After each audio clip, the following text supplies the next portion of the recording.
How's it going, ladies and gentlemen? My name is RUFFLEDLIVE, and welcome back to a brand new video, guys. Today I'm going to be talking about a few different things, some theories about specifically Pokemon Scarlet and Violet, and things along those lines. So let's get started right away. So the first thing we're going to talk about is this post right here that was made by Yorodin, who put together a quite interesting little theory about a few different things when it comes to the brand new future and past Paradox Pokemon. And he says the following: alternate universe or timeline where the opposite professor exists, or maybe our professor is contacting us from there. Now, what does he talk about? Well, basically, Zodiac Cooler, or Riddler Coo, said, browse on the internet, seems that people don't know the word paradox and what it literally means. Cause the term hasn't been revealed yet, haha.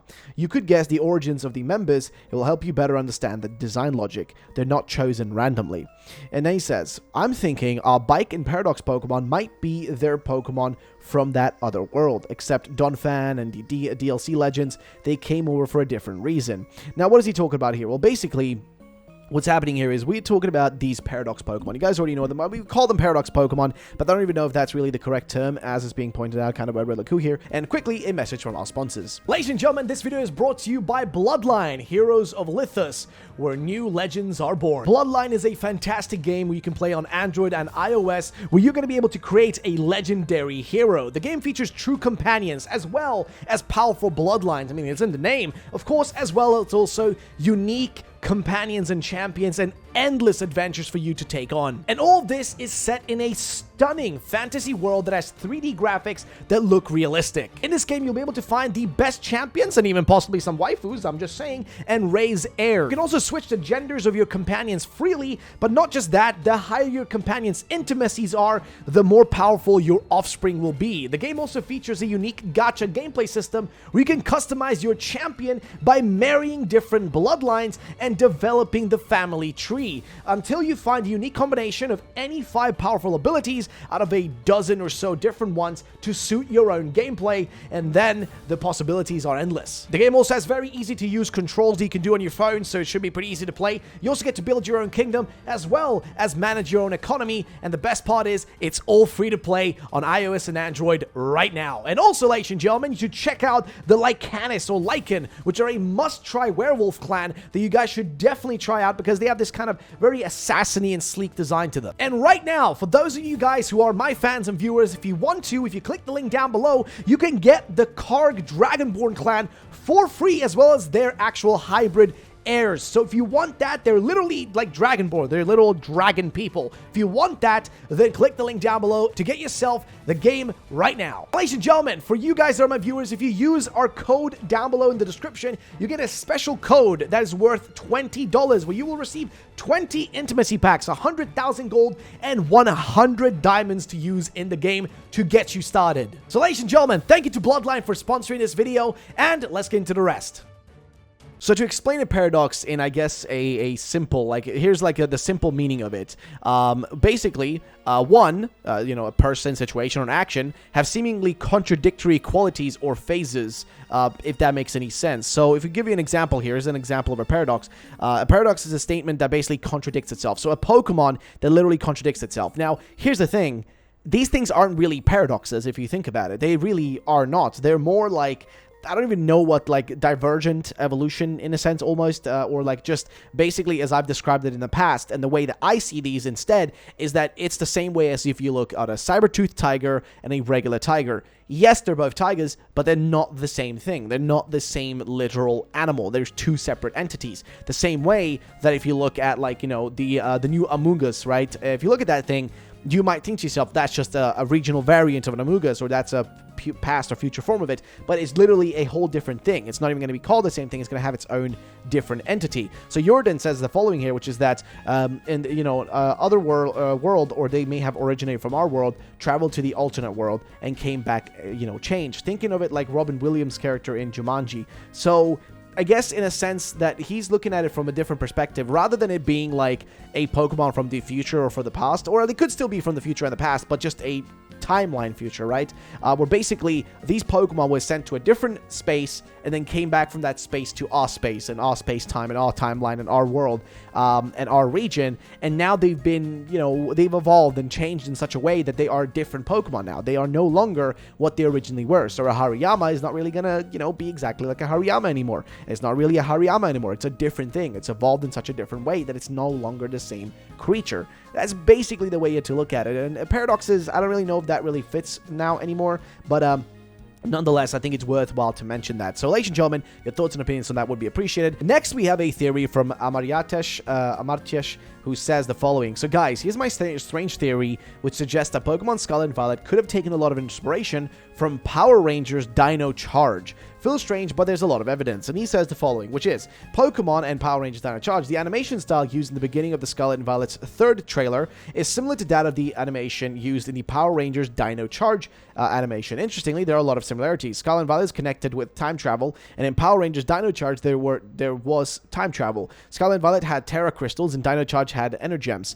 Both were magical crystals. Koraidon and Miraidon are like dinosaurs. Well, actually, yeah, pretty true. Legendaries of the Scarlet and Violet are rideable, and in Power Rangers, the dinosaurs were rideable as Megazords. And interestingly, their changes were similar to Koraidon and Miraidon. Fair enough. Also, both of these two feature powerful crystals. The following from the Power Rangers up there, and the bottom one, terrestrialized crystals and all that with Terra types. Both of them both of the shows show time travel using powerful crystals. In both, these crystals use light and prisms and refraction to do time travel. Interestingly, in Scarlet and Violet's third trailer, we see a wormhole pattern being formed, suggesting that 18 Terra crystals would allow the trainer to time travel into the past. And more interesting is Scarlet and Violet have time travel in itself, which is pretty fair. And of course, that is also available, I guess, in the Power Rangers. Both of them feature dinosaurs-like creatures, but both are rideable and mechanical. That's a fair point as well. Now, if there's a literal connection here, I don't really know. If this is, them actually taking inspiration, I don't really know. But at the end of the day, you have to remember, just because something else exists doesn't mean that, that inherently inspired something, but also just because Pokemon makes its own stuff doesn't mean that they don't take inspiration. Everything in Pokemon is inspired from something else. Like, no thing in Pokemon, no one thing is 100% uniquely, from, their brains. It's all somewhat based on something else that already exists. That's just how human nature is. That's just how things work. That's also a large part of creativity works. You don't always do things, really just inventing something brand new. Oftentimes, it's regurgitating stuff that's already out there, and that's the same thing that I'm seeing basically right here. I think what we're looking at is they might have used inspiration from Power Rangers. They might have also used inspiration from other things, like Back to the Future, or other, possible movies, shows, etc., and use inspiration from those things to put in here. And I'm not saying literally Back to the Future, but, they will use non-stop real things and real other things, or other shows, other games, other thingies, to inspire them to make their own things. I mean, for the love of God, Pokemon itself was inspired by literal bug catching, and also some of the Pokemon in there were literally just pretty much carbon copies of a lot of Dragon Quest creatures, but that's besides the point. I love Pokemon. Either way, so that was one of the things we had to look at. Next up, we have a post here from Soul Silver, and this is all about the most recent Pokemon, Cyclizar. Cyclizar is a weird Pokemon because everybody is speculating, is it connected and related to Koraidon and Miraidon? Now, I say it is. I think it's definitely connected to them, and here's what he's been saying. It's confirmed to be the present version, but it looks like only Miraidon is advanced enough to actually use its throat fan as a wheel, lol. You can see Cyclazar stands on all fours and sprints just like Koraidon. Its hands are padded. The official website also strongly supports this ID, which is fair enough. And of course, down here, he says, I think I have the answer to the ease all the Koraidon fake wheels pain. As I previously speculated below, it's logical and necessary and highly likely that because Koraidon and Miraidon are paradox Pokemon that have a common present-day ancestor and descendant, if true, naturally this presents a version of them that shares traits and looks like them too. Which, yes, it is true. So basically, he was already correct back then. And of course, Soul knows a lot of stuff. Soul's a special man. Soul knows a lot of information that we do not know. But Soul clearly here was pointing out the fact that, yes, this thing is definitely connected. It's undeniably connected to Koraidon and Miraidon, and undeniably is the present time version of them, because if you look at, in this case, if you look at Koraidon here, it has the fake wheel wheels, right, which is the past kind of, you know, going back into the past of time, the ancient version of this Pokemon that sort of devolved almost, right? It sort of devolved and became what we have with Cyclizar, right? Or changed and became that over time, or like a kind of spread off and became that. And then as the future, you know, future into the future, basically, I guess humans enhanced the Cyclizars to make them more like Miraidon, or create, like, you know, this idea they had of what Koraidon was like, and then they created Miraidon, more or less, or basically the future, like, you know, kind of environment shaped it to be like that. That's kind of the way I'm looking at this one, but nonetheless, your guys' thoughts and opinions we appreciate it. And also, we did get one thing right, and this is something I said very early on back then, when we used to do these podcasts back in like May and stuff. I did say, actually no, it wasn't May, but like, yeah, back then though, I remember I specifically made this point clear that I do think that the middle version was going to be green, and guess what? It is perfectly correct. You guys have the infrared on one side, the ultraviolet on the other side, and right in the middle, smack dab in the middle, the green boys right there. So yeah, the color choices 100% was correct on that case, which is awesome. And then also here's a post by Soul, who says, if you want the answer to if a Cyclazar is the pre-evolution of Koraidon Miraidon, just read the following. Game Freak just wanted to troll the community. How can Cyclazar evolve into a past or future version, especially evolving backwards to Koraidon? All kind of spoilery, but the answer is no, lol.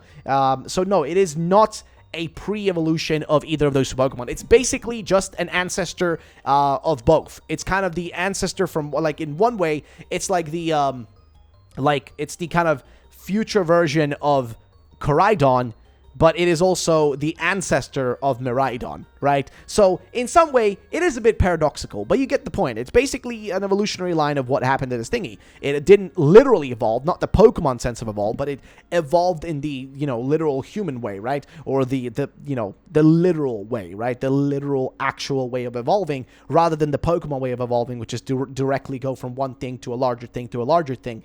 In this case, it literally changed over time, which makes total sense. And over down here, you guys can see, you know, Riddleku saying, do you think Solgaleo and Lunala are the same beings? Don't read too much about this, because they're not the same. But it will help you, you know, help with interference. They are bounded. Kind of like branch paths of Pokemon like Cosmo and Cosmoem into Lunala and Solgaleo. He says, nope, no, they're not. They're not like that. Basically, they are connected in the sense that they're all from the basically same gene pool. They're from the same DNA. They're kind of, you know, connected to each other that way. But basically, Koraidon's the original that then kind of devolved almost. Like, look at literally cats versus like lions, tigers, saber-toothed tigers. Look at cats. They're small, they're cute, but they're also very useless, okay? They're extremely useless. They're not going to be running around killing people, okay? Meanwhile, go back in time, a saber-tooth very much could do that. So now imagine in the future, people look at, like, you know, like the future people, right? In the Pokemon world and the real world, will look at a cat and be like, but we have these pictures of what it used to look like. Why don't we, like, enhance it to actually be that thing that we thought it was supposed to be like? And that's how they end up making Miraidon. That's kind of the way I'm looking at this, but nonetheless, it is what it is. Next, we have some posts from Makio and J. Rose. Now, this is the person, individual, that have been, the people that have been, or two nerds, right here. Beautiful nerds, as they say. Two nerds who enjoy throwing Pokeballs. They put together a website, right? They put together this website, Makio and J. Rose's website, with the Pokedex and everything we know so far about Scarlet and Violet. And something that they did include here, which is the fact that actually Shroomish and Breloom are confirmed to be back. And we know this because of Breloom showing up in the most recent trailer. So I just want to point that out for anybody that missed that information. But it does make me pretty happy to see that. And also, I want to add on that we do have a few updates on the website about a few different things. For example, we have a few added images now that match up with some of the you know, new Pokemon that we know we're going to be receiving. For example, the Dolphin and all that. But the most recent thing is some of this stuff down here. So we know that there is going to, of course, be Cyclazar, which is the dragon normal type in this case, right? And then we also know that there is a Tumbleweed Pokemon. This one I haven't talked about, but there is a Tumbleweed Pokemon. This is what was said to us by Kaka. This, of course, isn't confirmed because Kaka's information has been a little bit here and there. Okay, it's been a little bit hit and miss, but he does say there is a Tumbleweed Pokemon that's going to be like, I guess, a grass type plus something else, but we don't really know exactly what the deal is with that, so we'll have to wait and see. And of course, we know about the Earthworm already. Shout out to Mikemon Regions here for making this awesome art. And we also have a large bird Pokemon. A big old bird is going to be showing up, which was just hinted with the word Otori. Should look something like a crane bird, which is a boss Pokemon. So, yeah, there we go, ladies and gentlemen. I think we've pretty much gone through that. And then the final thing, of course, is this post right here from Light Gotcha, who says the following: what if the last combat or the last battles and whatever in Pokemon Scarlet, we get to fight with these Pokemon, depending on the version versus the true villain. And after the combat, combat, they leave to them be caught, right? And what are you talking about? Well, basically the idea of like maybe the professors, if they are the actual villains, will use these actual past future-esque Pokemon. If you actually count the numbers of them that there actually are, it does seem to match up. If there is like 6 each on one side, so Volcarona, you know, having a cross version, and then Salamence and Tyranitar having a cross version as well, kind of between each other. But basically the idea that these two are the villains, and or maybe not even villains, maybe these two are just have been doing some sketchy stuff and have been bringing these Pokemon from these other timelines or, you know, universes, whatever you want to call it, to our present version of Paldea, and then we'll have to battle them, and then afterwards these Pokemon will be available through possible wormholes that will show up within the actual Paldea region, and we'll be able to capture them that way. That's kind of the way I'm looking at this, and I do think the theory is actually pretty solid, and I do think it actually would make sense, just with the amount of Pokemon that are here, with like them being at 12 total, and then of course the fact that you have Koraidon Miraidon as the literal Paradox Pokemon future past versions of Cyclizar. So what do you guys think about that? I want to get you guys' thoughts and opinions. Let me know. And it does make these Pokemon right here, these ones on the like the screen right here, it does make these Pokemon like in a sense feel just like Koraidon Miraidon, that they are sort of like legendary but not really feeling legendary. And what I mean by that is, think about that. Koraidon Miraidon are legendary Pokemon, but we're going to be riding them around while everybody's riding a Cyclazar. So that makes them, you know, still special, but at the same time everybody will have one from the beginning, making them less special, if that makes any sense, because you could be using them all the time, so it'll make them feel less special at the end of the day. Meanwhile, everybody else is actually riding around on a Cyclazar, which is technically the less special thing, but those, we have literal legendary. So these Pokemon from the future and the past will be equivalent to a legendary Pokemon because they are legendary to us. To us, they are only things of legend because we don't know about them. If they're in the future, we know nothing about them. If they're in the past, we know very little about them too. Or if they are from these alternate timelines, they will kind of be like this brand new thing, similar to how Ultra Beasts were a brand new thing, right? So that's the way I'm looking at this. Again, you guys' thoughts and opinions will be appreciated. Let me know in the comment section down below. And that's going to be it for today. Thank you to our sponsors from today. And I'll see you guys the next time. Peace out and bye-bye, ladies and gentlemen.